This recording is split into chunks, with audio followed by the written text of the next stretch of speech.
Hello, I show you how to hard reset on Huawei Y5. Turn off the phone.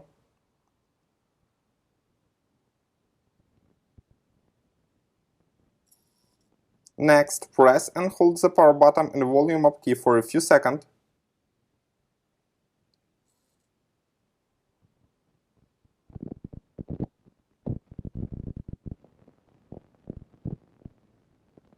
Now use volume key and power button to select factory reset, then choose yes.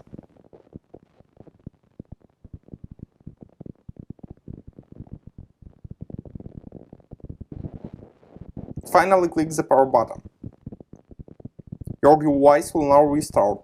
Successfully, the hard reset is completed now. Subscribe to our YouTube channel and rate the video.